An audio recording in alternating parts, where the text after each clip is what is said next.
I am pleased to be joined by Minnesota Vikings offensive lineman on this Minnesota Tim podcast today, Dalton Risner. Dalton, thank you so much for taking time out of your busy schedule to join the podcast today. Thank you, man. I sure appreciate it, bro. Happy to be on. Happy to be a Viking, brother. So no problem at all. I think one thing that we both have in common just preparing for this interview is finding our identity in Jesus Christ as our Lord and Savior. And I know you to be a believer in God and Christ. And I just, to open up this podcast, I want to give credit where credit is due and glorify the name above all names. And I just want to hear a little bit about your story and your relationship with the Lord, if that's all right with you. When did you come to know Jesus Christ as your Lord and Savior? Yeah, well, first off, I appreciate it, man. You can see with the shirt, if you look closely at all my tattoos, it's Bible scripture on Cool. my legs as well. That's where my strength begins, and that's where my strength ends, man. Is in Jesus Christ. I've known about Jesus my whole life. Was raised in a household that we went to church, and I was told about Jesus, but I truly didn't get to know who Jesus was until about college. I believed in him my whole life. I've accepted him into my heart, but the last 10 years of my life has been really where I've been seeking Jesus and getting to know Jesus and building that relationship and having faith be the centerfold of my life and my marriage. So I keep it near and dear to my heart. It's the most important thing to me above everything in my life. And I'm so grateful for Christ and what he did on the cross for us. I'm grateful that I can wake up every day and feel worthy in Jesus and feel enough. And I hope to anyone listening that if you don't feel enough, if you feel unworthy, if you wake up and you don't feel like you're anybody or somebody, I promise that you're somebody and anybody to God, and you are worthy and you are enough. And even if you feel like no one else loves you on this earth, and this earth can make you feel like that at times, Jesus always loves you, man. So that's why I love Jesus Christ so much, because I can count on him every single day. Amen to that, brother. Our First Peter 4:10 says this: each of you should use whatever gift you have received to serve others as faithful stewards of God's grace. And according to a little research that I did, this is your life verse. Why is First Peter 4:10 your life verse? Wow, good for you on the research, man. Thank You guys you. can't see it, but let's see. Let's see it. First Peter 4:10. Do you see All it? right, look at that. Boom. Yeah. First Peter 4:10. I got it up and down my arm. It's a picture of a hand helping someone else. It's my life verse because everyone was born with a gift. Sometimes we figure out our gifts, sometimes we don't. Sometimes it figured out at young kids. Sometimes we don't figure it out till we're 80. Mm-hmm. Sometimes we have more than one gift, but we're all born with gifts. It could be the gift of love, compassion, sympathy, empathy, kindness, Hmm. competitiveness, you name it. And I believe that our job is to figure out how can we use that gift to glorify Jesus and by helping others, Hmm. by being faithful stewards from the grace that we get from God in its variety of ways. So when I think about life, I don't think about collecting awards or Super Bowl rings or money or anything like that and say that I've made it. I view life not as a rat race like the world, in my opinion, views it today, but I view the world more of as how can I impact people around me? How can I glorify Jesus every single day? Hmm. And yeah, I might do it through my work. A Mm-hmm. gift I've received is football. Yeah. And how can I use the sport of football to glorify people, to help people around me through glorifying Jesus? So Hmm. that's kind of why I call it my life verse. I feel like it's all encompassing. How many Super Bowl rings can Tom Brady take to him in the afterlife? Right here, bro. Right here, man. They're pretty Right. cool. Don't get me wrong, but you can't take this stuff with you. Right. Right. And so I just wanted to focus on the thing that's most important to start this podcast. So thank you for sharing your thoughts on Jesus and your relationship with him and your testimony a little bit down that road a little bit, but going down a different avenue. There's so much pressure with football. Fans complain about Kirk Cousins taking a day off during the week for his Sabbath to take a little time away from the game, and fans are just all up in arms that he's not studying game tape 24/7. So how do you balance the pressures of football and time with Jesus, time with your wife? How do you take those two things and kind of separate them? It's really important. It's really when you're at this profession and you do this. and you have this regiment of football and this time asked of you at a very demanding rate, you have to be able to prioritize your day. You have to be able to prioritize your year, your week, your time. And you got to be able to have priorities and say, I need to make sure I have time with my wife, or I need to have time for my faith and time with Jesus Christ. And in the off season, I need to do these certain things, because this is a sport and a career that you can never truly study enough. You can never truly hone in on your skills enough. You're never quite perfect, and you Mhm. always can be better. So there's always room for growth, and you got to find that fine line of how much am I working towards my goals with football and staying on top of things, but at the same time, how am I being as a father? How am I being as a husband? Am I taking time out for my faith? I have games on Sunday, so I can't go to church. Am I still doing devotionals with my wife? Am I still trying to tithe? Am I still Mhm. trying to incorporate Jesus into my life while I'm at the facility? Am I using my locker room as a mission? Am I, praying after practice? I mean, this what life, there's so many things to try to stay on top of, but for me, I'm very list organized. I try to keep myself reminded as to what's important, and sometimes it's a list. That doesn't mean it's not important to me. It just means sometimes you can get caught up in the monotony and how hard everything is with football to try to remember what to do. Mm-hmm. Totally. Well, thank you for sharing those things and Yeah. for making your family life in Jesus a big focal point of your life, even with the pressures that come with playing in the NFL. So, Don, I want to shift gears a little bit just to talk about you and your process in free agency. You signed with the Minnesota Vikings early on in the season last year after playing your first 4 years with the Denver Broncos, and you had a heck of a year. I was looking up the stats: 745 snaps played, a big old fat zero in sacks allowed last season. Yet you weren't re-signed by the Minnesota Vikings right away. Yet it didn't seem like you were super coveted by other teams around the league. How frustrating was that for you? Oh, it's beyond frustrating, man. Football isn't about stats, and there's a lot that goes into it. But at the end of the day, I felt like I poured my heart and soul into this game, and I have tried to be the best version of myself. And I really, sent it last year, and I felt like it was one of my better years in the NFL, amongst a lot of trying and difficult times in terms of showing up in September and having to earn a spot and get on the football field, and kind of having not been through a training camp or OTAs or mini camp or anything like that. So, yeah, it has been very, very frustrating for me 2 years in a row. However, I'm very grateful to be in the NFL going into my sixth year and to be a Minnesota Viking. And I have no answers. I wish I had answers.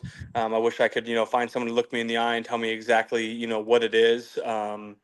Because I'm the type of guy that wants to fix it. I want to be better. I don't know if am I too open about my faith? Do I, as an offensive lineman, am I supposed to just shut up and be quiet? And Mm. I'm not that type of guy.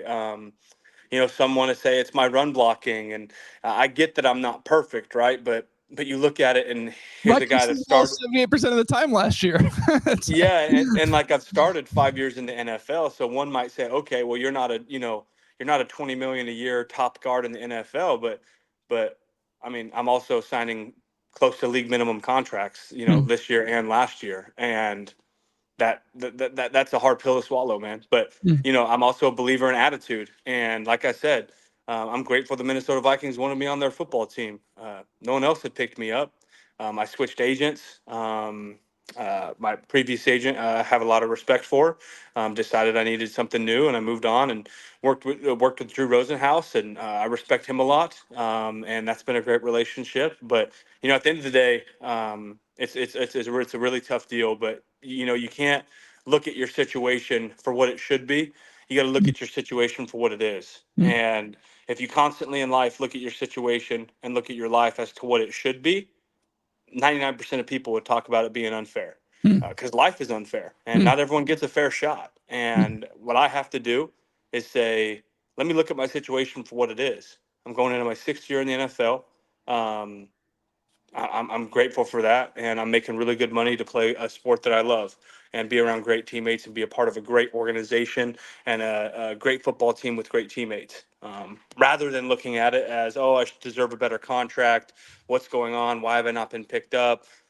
Poor me. Life should be better. mm, I got everything I need, man. When you're grateful for when you're grateful for what you have everything you need. mm, And that's a saying I love to live by. mm.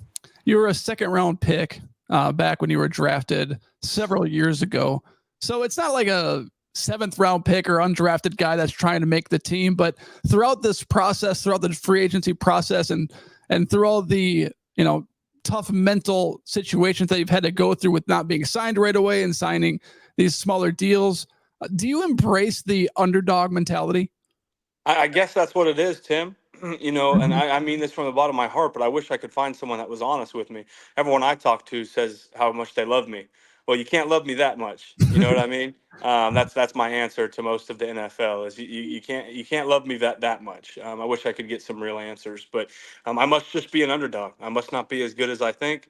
The NFL must not value me. They must not view me as a guy that anyone wants to pay, which is okay, man. Like I said, it's not an attitude of let me lay down and give up. It's an attitude of I'm going to continue to work to show that I am. And I take pride in that. So I've been an underdog my whole life, coming from Wiggins, Colorado, 800 people in my town to getting a scholarship to go play at Kansas State. And I wasn't an underdog in the draft, being drafted second round. You can't really say that's an underdog story, but ever since I was drafted second round, I feel like I've kind of went back to that underdog route. Mhm. And it's something you have to embrace. It's something you Mhm. have to embrace. Don't be ugly about it. Don't be rude. Don't let it change you. Don't let it make you an awful person. Let it fuel you, but also let the people that have believed in you your whole life fuel you as well. So that's kind of the way I like to look at it. I don't want to sit up here and pretend I was a guy that supported you on the Minnesota Vikings from the get-go, because when I analyzed the situation, I'm just being straight up honest with you, I was like, a guy that wasn't signed in the free agency all last year, now the Vikings are bringing him in week 2. Like, how valuable is he going to be? But then when he got on the football field and he replaced Ezra Cleveland, who got hurt, then they traded him once, like, this guy can play. 0 sacks all. I was wrong. So I'm just going to be straight up real with you, Dalton. I wasn't a believer in you right away, and you changed my mind. Oh, well, man, I appreciate that, bro. Listen, if I could count, how many times I've been doubted in my life, it's too many to count, bro. And I'm not mad at you for it at all. I wasn't picked up till September.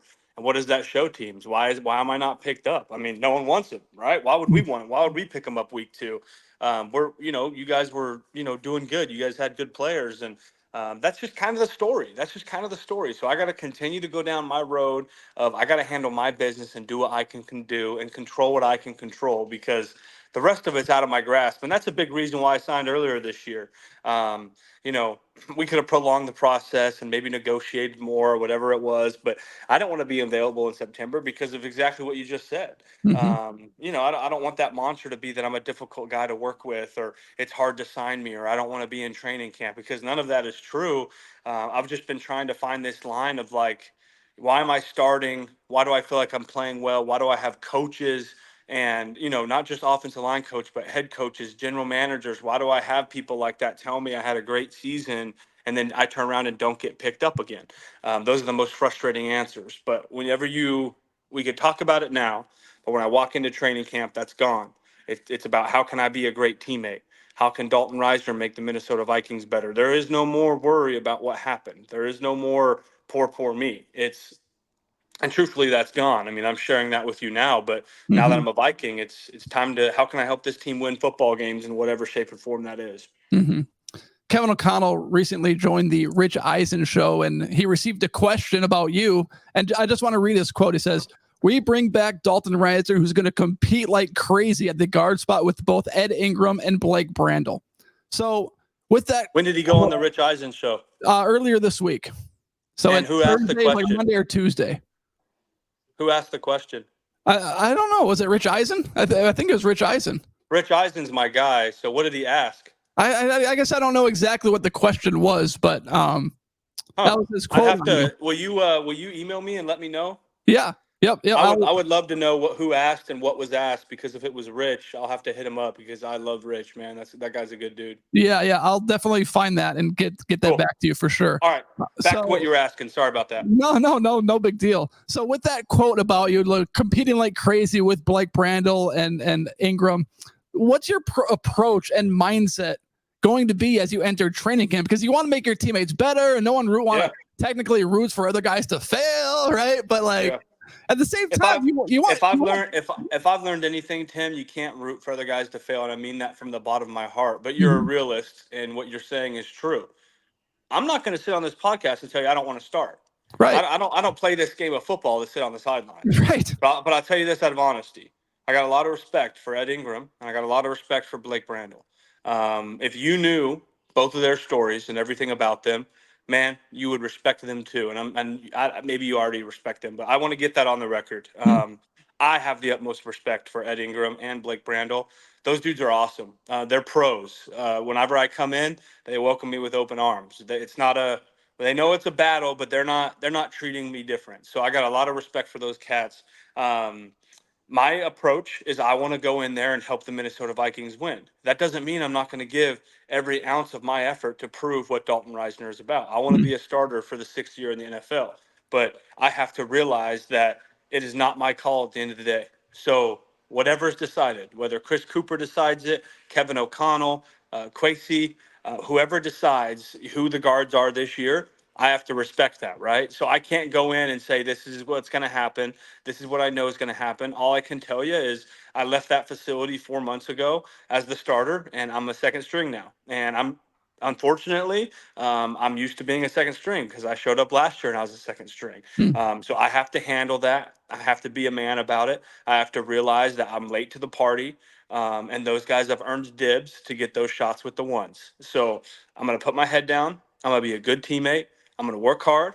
I'm going to see what happens at the end of the day. And if it's starter, great. Let's go kick some ass and have a great year Hmm. and do our thing. If it's not a starter, it's the same mentality. Next man up. Last year, Chicago Bears, Ezra Cleveland goes down. Hmm. I need to fill in. I go in and I start the rest of the year. I need to be prepared to do that same thing this year. So that's kind of where I put my head.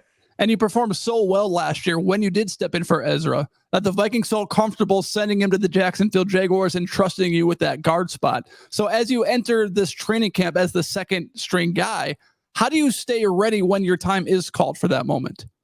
Entering as a second string is never, as fun because you're not getting those reps with the one groups. You're not getting the reps with Bradbury or Darrisaw or Brian O'Neill. Um, you're getting the reps with the twos. So that's going to definitely be a different experience for me. But at the same time, I need to be prepared for, hey, I've played with these guys. I know what it's about. Let me be dialed in mentally. If I'm not taking the physical reps with the ones, let me be watching practice, making sure I'm in tune with everything. It's going to be a grind. I'm probably going to be playing in preseason games more than I'm used to. Um, and I truly, at this point in my life, I'm going bald, Tim. You never know. You When are you never going to shave know it how all much. off? When are you going to shave it all off? He's gonna I let know it someday, bro. When my wife approves it, man. When my wife approves it, I run. will. But you never know how many more years you got. So I have the mentality of if someone goes down, I'm ready to do the exact same thing as last year. Fans will love you one day, and they won't be able to stand you the next. Right. Yeah. So you can't do it for fan love. You can't do it for anything other than yourself and some people around you. So going into my 6th year in the NFL, I'm doing it for young little Dalton, the kid that used to dream of doing this. I'm doing it for Jesus. I'm doing it for my wife. I'm doing it for people in my life that love and support me unconditionally. How does it make you feel as an offensive lineman? Typically when you're recognized, unless you're like the greatest offensive lineman ever, you're it's typically because you got beat and you allowed the quarterback to get sacked. Yet when you're doing your job, no NFL fan looks at Dalton Risner and says, that guy did his job. He protected Kirk Cousins or whoever the quarterback is, and he allowed him to throw the ball to Justin Jefferson for a 60-yard touchdown. How does it make you feel to be recognized when you suck, but when you do something great, it's crickets? Yeah, it's a selfless job. Being an offensive lineman in the NFL is one of the most selfless positions. You literally give up your body and your work and your grind every single play, so other people can shine. That's literally the description of our job, Hmm. is to give everybody time around us to make plays, to be superstars, and to do their thing. And being a follower of Jesus Christ and being the type of man I am, being selfless is a trait that I want to continue to work on. It's a trait that isn't easy for the human race. Everyone naturally wants to Mm-hmm. be known, appreciated, and loved. At the same time, offensive line, even though you may not be being noticed, I think it's a huge life skill and life lesson that sometimes you're going to put in a lot of work and you're going to do everything that's asked of you, and people will still find a way to pick you apart. Sometimes you'll do everything that's asked of you, and other people will shine around you and you'll fly underneath the radar. So that's one thing I've always loved about football, is it teaches you a lot about life, man, because as everybody knows that's listening, man, life has to find a way of bringing us all down at points, or hitting us hard or throwing obstacles in our way. And it's not a matter of if, it's a matter of when. And it's not a matter of, what we do about it, but how we act when it happens. There are pictures of the offensive lineman dressing up like Justin Jefferson last week at OTAs. Were you part of that? I was there for the day. Bradbury and O'Neal and Brandel and the guys were getting swagged out. I'm the type of guy that I keep it right where I'm at, man. I don't have too much swag, so I just went out there like normal. Well, why do you think they did that for Justin Jefferson? What'd you say? Sorry. Why do you think they did that for Justin Jefferson? Why do you think they dressed like him? I don't know. Show support, bro. Let them Yeah. know, like, hey, we appreciate that you signed this huge deal, and you deserve it, and we're behind you. And we want you to let you know that we love your style. We love the type of person you are. And I'd only been there for about 10 days, so I was a little out of the loop with everything, man. But that's really, really cool. I'm guessing that's the reason behind it. Sure. Yeah. I just wanted to ask because like Justin Jefferson's talking about this leadership that he wants to take on, and he's talked about that in his conferences. And sometimes when players get paid, some of that kind of goes by the wayside. But it seems like he's trying to step up his game in that regard. Yeah, which you got to respect. I mean, Justin Jefferson is not only a tremendous athlete, but he's a really good person. He's humble. He's got good roots. He's a guy that when you pay him, I think that he, pays his respect to the team, and he is going to step up as even better leader. He's going to show up for his guys and continue to work even harder. He's not a guy that checks out as soon as he gets a deal like that. So I think the Minnesota Vikings made a really great decision by keeping one of the best wide receivers in the NFL around. So kudos to them for that, man. I got a lot of respect for JJ. I know you've only been there for the 10 days that you talked about. Have you gotten an eye on watching rookie JJ McCarthy, and what stood out to you about him? I didn't get too much time with JJ, but I was able to have a few conversations with him and just see like, okay, this kid's got his head on straight. I think that he's going to be the future of the Minnesota Vikings football. I think that's why they drafted him. I think they want to give him time to become the type of player they know he can be. But he seems like a really good dude. Seems like he's eager to learn, eager to be great, and seems like he's a good teammate. So for him at this point in his career, I think those are some pretty intangible, positive things. And I must ask you about Sam Darnold as well, because people have been singing the praises of him in camp. And, he's bounced around the league from the Jets to the Panthers to the 49ers. But you got to think about those first two teams as, not the greatest franchises to start a NFL career with. So the media has just been glorifying him, making throws that they didn't think he could make. Have you seen some of those throws? Yeah, man. Sam's an awesome dude, too. Like, he's one of those guys that gets along with the offensive line real well. He's one of those guys that you'd think he was at the facility or a Viking for the last 2 or 3 years by the friends that he has and by the way he carries himself. And he holds himself to a good standard. But yeah, he's made some great throws. Just in my short time of being there, it looked like he had this system down, and he was going to be a guy that everyone could count on, man. So I'm excited about Sam, but I think everyone in Minneapolis and St. Paul and the Twin Cities should be as well. And for my last question, maybe the most important question besides the faith one, of course, who is the best superhero? Ooh, the best superhero, man. So I'm not going to lie to you. Not the biggest superhero guy. I don't Okay. watch a ton of Marvel or anything like that, but I know of a bunch of the super. I'll rephrase the question to a different question. I'm a big breakfast guy. I like breakfast. Now you're speaking my language, Okay, Tim. let's go.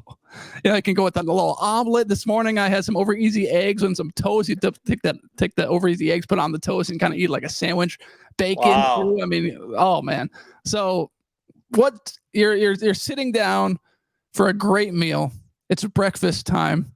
What is that meal, and what is in that glass right next to your meal? Wow. Ice water with lemon. Ooh. And then an iced coffee with cream and sugar. I want the color to be tan. I don't want the color to be black. I want it to be tan. Are you Which means anti-orange juice? No, I like orange juice. Okay. Orange juice I only drink probably 4 or 5 times a year. But apple juice is like almost every breakfast thing. It's just got so much sugar I try to stay away from some of those juices. Yeah, it's true. But yeah, so I'm a big drink guy. So I'll have a water with lemon, probably an apple juice, or really an apple orange juice. Oh my gosh, that would be ideal. Or like an apple orange pineapple juice. Maybe we can even add some mango. Regardless, I Yeah, love all those I that love all sounds those fruit juices. that sounds sugar free to me. Yeah, I know, right, bro? With the iced coffee, and then for breakfast, man, I want some flapjacks, like butter around the rim, like really crispy on the ends, like got it nice and buttered up. That's how I like my flapjacks with some peanut butter, and then I want some pork sausage patties, Mm, maybe some crispy bacon, and some scrambled eggs with cheese on top, man. flapjacks. Are these pancakes? Yeah. Okay. I was like, I had Google flapjacks and I didn't know what they were at first. Oh, Yeah, my they're God. just pancakes, man. I just like calling them flapjacks. Are you a steak and eggs guy? Do you like steak and eggs? No, nope. No? I sure don't. I Are sure you don't. anti-steak? I'm anti-steak in the morning. Anti-steak in the morning. Okay. Hmm. Yeah, like I don't want a breakfast burrito with steak, or I don't want steak and eggs. But I love steak, bro. I'll eat steak. I Hmm. mean, I'm a big beef guy, so yeah, Okay. I feel not like yeah. anti-steak, just anti-steak in the morning. I feel like you should start your own podcast with food. That'd be great. I I know, bro. I love food, man. If I had some more time in the day, I sure would. Dalton Risner's Diner podcast. Huh? Right? Well, there you go. I'll have to hit you up if I decide to. You can help me get it going. Well, I appreciate that. Yeah, that'd be great. But anyway, just enough of the giggles, but that was great. Thank you so much for taking the time to join the podcast today. And I'll be following you closely, and I'm excited to watch you eventually start for the Minnesota Vikings this year. I'm gonna predict that just to throw that out there. Well, I really appreciate it, Tim. You have a great day, man. God bless. Go Vikings. Skol, baby. Baby, let's go.